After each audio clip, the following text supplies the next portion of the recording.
नमस्कार मित्रमैत्रिणींनो. परवाच्या दिवशी मध्य प्रदेशमधल्या ग्वालियर इथे डॉक्टर बाबासाहेब आंबेडकर यांची प्रतिमा जाळण्यात आली. जाळणारा हा मुलगा रस्त्यावरून मस्त बिनधास्त फिरताना दिसतोय. त्याला कोणी अडवत नाही, त्याला कोणी थांबवत नाही. तो असं लायटर घेतो, ती प्रतिमा जाळतो आणि ती अशी सोडून पण देतो अर्धी जळल्याच्या नंतर. ती प्रतिमा कोणी उचलत सुद्धा नाही. उलट त्या पोराला सपोर्ट करणारे लोक दिसत आहेत. हे चित्र पाहून मला असं झालं की हे काय होतंय म्हणजे. आणि हे परवा झालंय. नवीन वर्ष सुरू झालं 1 जानेवारीला, जेव्हा सबंध जगभरामध्ये आनंद साजरा केला जात होता, नवीन वर्षाचं स्वागत केलं जात होतं. आणि दुसरीकडे आपल्याच भारतातले लोक आहेत की ज्यांना नवीन वगैरे वर्ष नको आहे, त्यांना हजारो वर्ष मागे जाऊन ती सगळी सडकी व्यवस्था आणायची आहे आणि म्हणून त्यांनी ते तसं केलं. आता हे जाणणारे लोक कोण होते, त्यांचं नेमकं काय झालं, ते जेलमध्ये गेले का, बाहेर आले, हे सगळ्या गोष्टी समजून घेऊया. पण त्यांनी असं का केलं? तर त्यांच्याकडून जे उत्तर येते ते म्हणतायत की बाबासाहेबांनी मनुस्मृती जाळली होती, ते आमचं पुस्तक जाळतात, मग आम्ही का त्यांना सोडू? असं मूर्खपणाचं हे ते बोलत आहेत. बाबासाहेबांनी जाळलेलं मनुस्मृतीचं पुस्तक हे काही आदर्श मूल्य वगैरे, प्रामाणिकपणा वगैरे शिकवणारं पुस्तक मुळीच नाही आहे. कारण ते पुस्तक जर तसं असतं तर ह्या देशामध्ये इतका भ्रष्टाचार बोकाळलाच नसता. बाबासाहेबांनी मनुस्मृती जाळली, त्याची 10-12 कारणं आहेत, ती मी तुम्हाला सांगतेच. सगळ्यात महत्त्वाचं कारण आहे की या देशामध्ये 2000 वर्ष जी गुलामी आणली होती ती ह्या पुस्तकाने आणलेली आहे. महिलांना गुलाम केलं. फक्त एक वरची जात सोडली तर बाकीच्या सगळ्या जाती ना नेमून दिलेली कामं होती, त्याच्यापेक्षा त्यांना दुसरी कामं करता येत नव्हती. 4 वर्ण केलेले होते आणि एखादी चूक केली म्हणजे समजा चोरी केली, त्याला शिक्षा जर तुम्ही ब्राह्मण असाल तर वेगळी, क्षत्रिय असाल तर वेगळी, वैश्य, क्षुद्र, अजून काय असाल तर अजून वेगळ्या, आणि जास्त म्हणजे जसा तुमचा वर्ण कमी तशा शिक्षा मोठ्या मोठ्या होत्या. अशा प्रकारची एक अत्यंत घाणेरडी व्यवस्था या मनुस्मृतीने या देशामध्ये आणलेली होती. तर असं सगळं जे काही आपल्याला हजारो वर्ष या देशामध्ये बहुजनांच्या बुद्धीचा आलेला बहर ज्या पुस्तकाच्या शिकवणीमुळे खुडून टाकला गेला, त्या पुस्तकाला जाळायचं नाही तर काय करायचं म्हणून बाबासाहेबांनी मनुस्मृती जाळली आणि ती परत जाळली पाहिजे दरवर्षी. त्याचं काही डाऊट नाही, हे बाबासाहेब आंबेडकर यांनीच सांगून ठेवलेलं आहे. आता या लोकांचं काय म्हणणं आहे की त्यांनी ते जाळलं म्हणून आम्ही असं करतोय. आता ह्या पोराचं जर का तुम्हाला थोडक्यात वर्णन सांगते. मस्त तो त्या ग्वालियरच्या रस्त्यावरून फिरतोय, ठीक आहे. त्याच्या आजूबाजूला 4-5 पोरं आहेत. व्हिडिओ काढणाऱ्यांनी खबरदारी घेतली की त्या पोराचं जो जाळतोय तोंड पूर्ण येणार नाही. अरे एवढीच भीती आहे, तोंड पण दाखवा ना मग तुमचं काळं, की तुम्ही कोण आहात की जे हे करताय. अर्ध बरोबर येऊ दिलं आणि तो असा लायटर लावतो त्या फोटोला. आता मी तो व्हिडिओ तर तुम्हाला दाखवू शकत नाही कारण असं दाखवू नये. तो लायटर लावतोय ज्या फोटोवर बाबासाहेबांचा फोटो प्रिंट केलेला आहे ब्लॅक अँड व्हाईटमधला, आणि तो जळतोय. आणि जळत असताना तो सकपाळ मुर्दाबाद करतोय. तुम्हाला माहिती असेल बाबासाहेब आंबेडकरांच्या आजोबांचं आडनाव हे सकपाळ होतं आणि नंतर ते आंबेडकर कसे झाले याचा प्रवास सगळ्यांनाच माहिती आहे. आता हे सगळं केलं, त्याचा मुख्य आरोपी अनिल मिश्रा आहे असं म्हणतात. हाच अनिल मिश्रा ज्याने संविधानाचे निर्माते हे डॉक्टर बाबासाहेब आंबेडकर नसून BN राव आहेत असं एक 2-3 महिन्यापूर्वी खळबळजनक वक्तव्य केलं होतं. त्यानंतर ह्या भाजप किंवा RSSशी संबंधित असलेल्या वेगवेगळ्या कार्यक्रमांच्या अनेक स्टेजवर हे संविधान निर्माते BN राव असे फोटो झळकले. जिथं बाबासाहेबांचा फोटो कायम असायचा तिथं BN रावचा फोटो दिसायला लागला. BN राव अर्थातच संविधान आपल्या समितीमध्ये होते, त्यांचं योगदान आहे. पण संविधानाचं जे काय मेजर काम आहे, जी जबाबदारी आहे, ती कोणी पार पाडली असेल तर ती बाबासाहेब आंबेडकरांनी पार पाडलेली आहे. त्याच्यामधले आता मी खूप डिटेलमध्ये जात नाही, तुम्ही स्वतः ती पुस्तकं वाचा, तो सगळा प्रवास वाचा, तुम्हालाही कळेल की बाबासाहेब नसते तर ह्या पुस्तकामध्ये काय काय आलं असतं. आता हा असा माणूस आहे. थोडक्यात मी तुम्हाला सांगते षडयंत्र काय चाललेलं आहे की एकंदर भारतावर एकतर ही मनुवादी व्यवस्था त्यांना परत आणायची आहे, ज्याच्यामध्ये एक वर्णव्यवस्था आहे. वरचा वर्ण आहे ब्राह्मण, त्याच्यानंतर क्षत्रिय, वैश्य, क्षुद्र. ब्राह्मणांनी अध्ययन करायचं, पूजापाठ करायचे, ध्यान करायचं.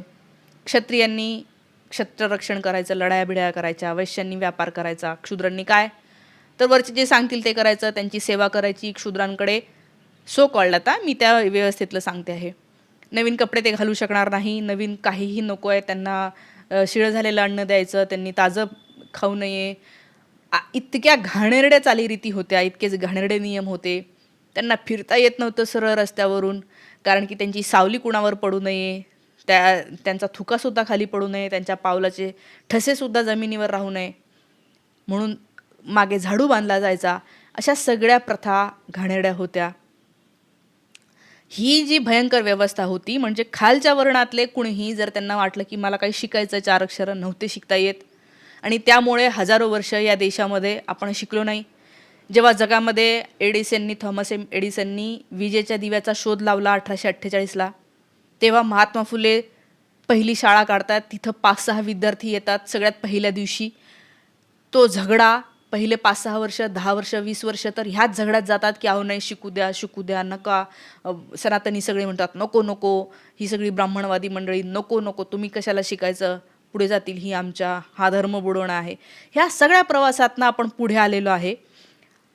आणि हाच मनुवादाचा पगडा होता. हे सगळं सिस्टीमनी जे नियम बांधलेले होते की हे शिकणार नाही, आणि म्हणून हा देश मागे राहिलेला आहे. स्वामी विवेकानंद म्हणतात की जर देश मागे राहिल्याचं एकमेव कारण असेल तर ही सगळी जातीची उतरण आणि जाती व्यवस्था. तर ही सगळी उतरण, ही व्यवस्था ज्या पुस्तकाने दिली ते मनुस्मृती नावाचं पुस्तक बाबासाहेबांनी जाळलं 25 डिसेंबर 1927ला. बाबासाहेबांनी हे पुस्तक जाळलं. याचं कारण देताना बाबासाहेबांनी सांगितलं काय काय आहे. आता मी तुम्हाला थोडक्यात त्या पुस्तकामध्ये काय काय आहे हे सांगते.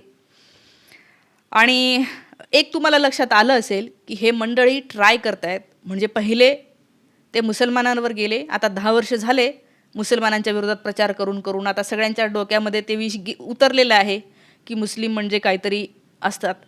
खरं तर ज्यांनी फ्रेंडशिप केलेली असेल, ज्यांचे मित्रमैत्रिणी असतील मुस्लिम समुदायातले, त्यांना कळत असेल की स्वभाव हे जसे हिंदूंमध्ये काही चुकीचे स्वभाव असतील, तिकडे चुकीचे स्वभावाचे, सगळीकडे सगळ्या धर्मात चुकीचे स्वभावाचे, सगळ्या धर्मात चांगल्या स्वभावाचे लोक आहेत. धर्मावरून तुमचा स्वभाव ठरत नाही, धर्मावरून तुम्ही क्राईम करणार का हे सुद्धा ठरत नाही. आता मुस्लिमाचं झालं, आता ते आले दलितांवर. आता दलितांचे मसीहा, दलित ज्यांना सगळ्यात जास्त, खरं तर बाबासाहेब आंबेडकर हे भारतातल्या प्रत्येक व्यक्तीचे हे आहेत की प्रत्येक व्यक्तीला त्यांनी स्वातंत्र्य दिलं आहे. म्हणजे फक्त दलित नाही, सो कॉल्ड म्हणजे ज्याला आपण म्हणूया, तो शब्दही वापरणं खरं तर चुकीचं आहे, परंतु ब्राह्मण जातीमधल्या पण सगळ्यांना त्यांनी अधिकार दिला आहे. पहिले ब्राह्मण जातीमध्ये तर पुरुषांनाच अधिकार होते, स्त्रियांना सुद्धा नव्हत्या. त्यामुळं ह्या स्त्रिया आहे, क्षत्रिय समाजामधले स्त्री पुरुष सगळेच, सगळ्याच जातीमधल्या व्यक्तींनी यांच्याप्रती कृतज्ञ असायला पाहिजे, असं हे बाबासाहेब आंबेडकर यांचं जे काय आहे ते अवमूल्यन यांनी करणं सुरू केलं. एक तर खूप लोकांच्या मनामध्ये अनेक ओबीसी लोक आहेत, जे स्वतः ते म्हणतात कमेंटमध्ये की मी ओबीसी आणि मी पण यांना मानत नाही. अरे मूर्खा, तू नाहीतर आता चपला तिथं घासत बसला असता, गळ्यात मणकं असतं तुझ्या, शेतीचा तुला अधिकार नसता, असं काहीही नसतं जर बाबासाहेब आंबेडकर नसते तर. पण आज व्हॉट्सॲपच्या माध्यमातून या सगळ्या मनुवादी गँगने काय केलं आहे तर बाबासाहेब आंबेडकरांनी ते संविधान आणलं, संविधानामुळे आरक्षण आलं, आरक्षणामुळे खालचे वर गेले, वरचे असलं घाण घाण काय काय काय काय चुकीच्या गोष्टी पसरवल्या. आणि असं होतं की सतत जर एखादी खोटी गोष्ट ऐकवली तरी ती खरी वाटायला लागते. अनेकांना ती खरी वाटली आणि म्हणून अनेकांच्या मनामध्ये आज बाबासाहेब आंबेडकरांबद्दल चुकीच्या गोष्टी पसरलेल्या आहेत. खरं तर बाबासाहेब वाचले तर कळतं की अरे काय माणूस होता हा आणि काय काम केलं यांनी या देशासाठी. एवढ्या डिग्र्या, 32 डिग्र्या घेऊन हा माणूस जगात कुठेही काहीही आलिशान राहू शकला असता, पण ते इथे थांबले आपल्या सगळ्यांच्या उद्धारासाठी. आणि म्हणून त्यांच्या नावाचं मला टी-शर्टसुद्धा अभिमानाने घालावं वाटतं कायम. काय म्हणताय मनुस्मृतीचे 4-5 मी तुम्हाला, आता काय आहे बाबा मनुस्मृती म्हणून मी सांगते. आहे बा, मनुस्मृती पाळण्यासाठी काय मनुस्मृती वाचलीच पाहिजे असं काही नाही. मनुस्मृतीचे तत्त्व या आपल्या भारतातल्या सगळ्यांना पाठ आहे. तुमच्या आई बापांना, आजोबांना, पंजांना, खापरपंजांना विचारा, ते तत्त्व पाठ आहे कसं मी तुम्हाला सांगते. पहिल्यांदा मनुस्मृतींनी, जसं की आता समजा संविधान तुम्ही वाचलं नसेल तर तुम्हाला माहिती आहे की रस्त्यावर फिरणं हा माझा हक्क आहे, बोलणं हा माझा हक्क आहे, हे तुम्हाला माहिती आहे. पण हे संविधानाने दिलेलं आहे. हे तुम्हाला माहीत का आहे? कारण ते आपल्या सबकॉन्शियसमध्ये आहे. तर मनुस्मृती काय सांगते? मनुस्मृती काय सांगते बघा. मनुस्मृतीचा अध्याय 9 काय म्हणते? अध्याय 5 म्हणताय, लग्नात वधूचे दान केले जाते, त्यामुळे ती पतीच्या मालकीची वस्तू असते, ही तिने कायम ध्यानात ठेवावे.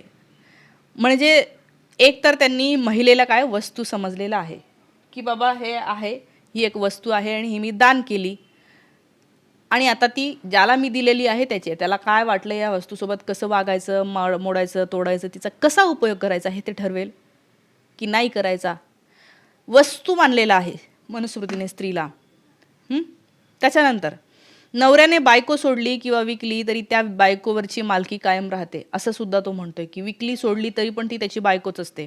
त्याच्यानंतर मनुस्मृतीने हे सुद्धा म्हटलेलं आहे की पतीनं आपल्या नवऱ्याला कायम देव मानावं.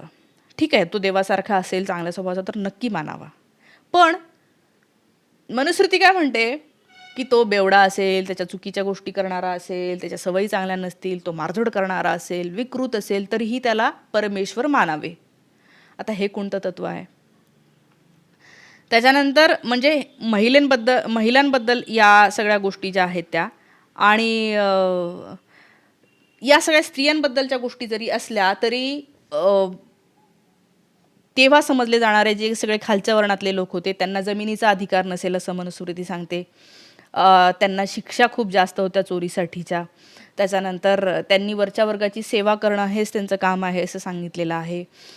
त्याच्यानंतर वरच्या वर्णातल्या लोकांनी त्यांचं उरलेलं शिळं पाळं अन्न जे काय आहे त्यांनी द्यावं. यांना कुठलाही अधिकार नाही, बोलण्याचा हक्क नाही, फिरण्याचा हक्क नाही. स्वतः खालच्या वर्णातून वरच्या वर्णात जायचं असेल, म्हणजे समजा वेगळं काम करायचं असेल, शिकायचं असेल, समजा आम्हाला लढाया लढायच्या असतील तर त्यांना तो अधिकार नव्हता.